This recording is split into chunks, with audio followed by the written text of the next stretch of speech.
Welcome back to the program, Psychophants. Finally got some parts in the mail. They finally showed up. A lot of these parts are pieces that I ordered that reference the stuff that I showed you in sort of the just the checklist that we're going to go through to try to resurrect this M3.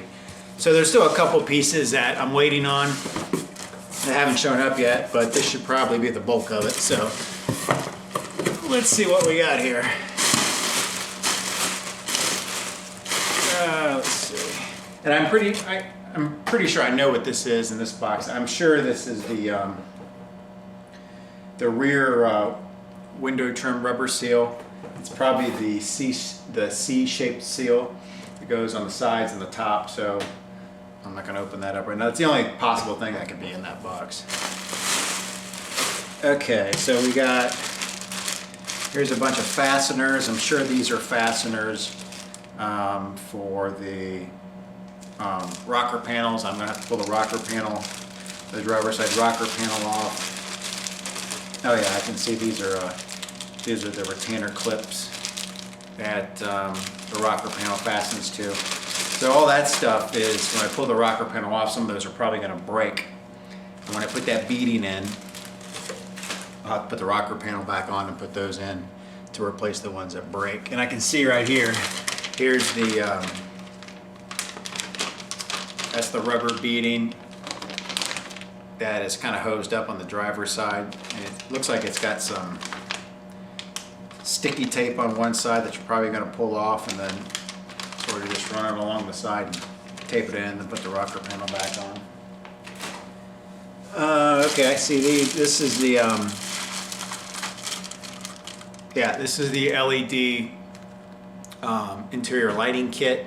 There should be 10 or 12 of these different bulbs in here depending on which lights they are in the interior of the car. Yeah, those are a little bit different. So that ought to be interesting to replace all those. I'm sure it's going to make a huge difference. Not sure when I'll get to that. Let's see what else. Okay, this is the rear cargo net for the trunk. Oh, I see. I can tell you what this is. Kind of bent a little bit. This appears to be the bottom rubber seal for the rear window. So that would run along the bottom of the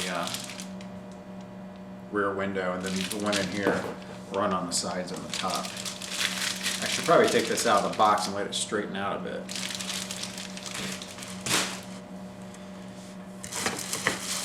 Let's see. Okay.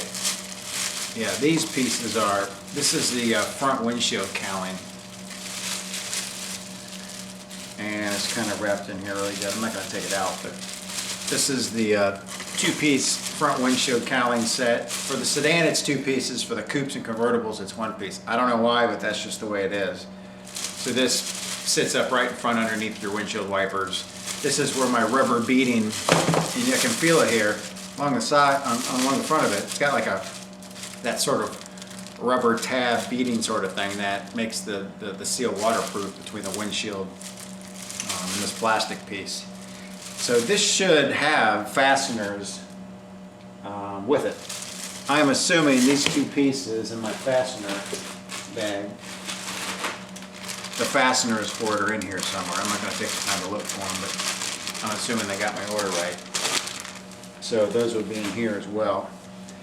And I'm hoping this is a pretty easy DIY. I've looked online and it seems to be something that even an idiot like myself can do. So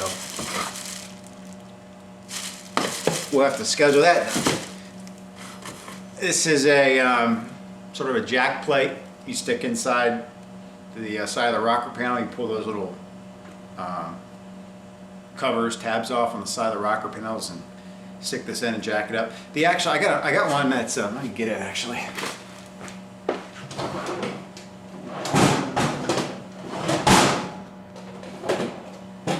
Yeah, I've got a similar one for the 911. It looks like this, and you know, you just, the 911, it's got like little plastic cover caps.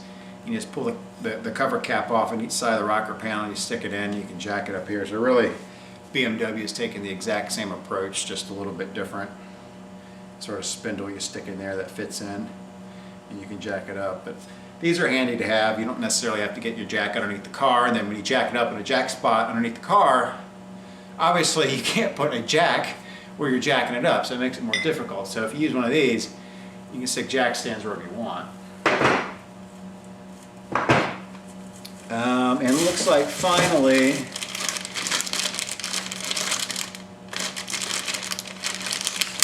not sure what this is.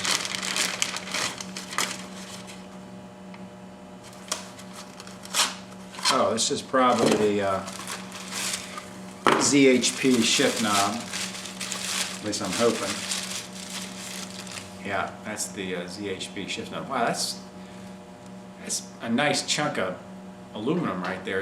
It's just pretty hefty. I mean, I didn't think it was going to weigh that much, but people were saying online this was really weighty and it really felt good in the hand. So I think I'm glad I got this one instead of just replacing it, my lousy one at Cue-Ball Momo shifter with the OEM stock one. So that looks really good. So that might be one of the first things to replace, since it shouldn't be too difficult.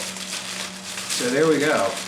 Those are incoming parts. I got a few more that are coming, and one that was sort of unplanned in the last couple of days. I kind of ran into an issue. There'll be a video about that. So I kind of got sidetracked a little bit and had to spend a little bit of money I wasn't planning on. But I'll show you that in an upcoming video. So, bunch of stuff here to get started. It's going to keep us busy. I'll start cranking out the videos as soon as I can. Start tackling these projects. Not sure what order I'll do them in. Probably easiest to most difficult in that order, just so I can feel good about checking things off. So there you go. If you like this video, like it. Didn't like it, don't like it. Follow me on Instagram and Twitter and all that bullshit at Chris World TV. If you haven't subscribed, subscribe today so you never miss an episode. Take care.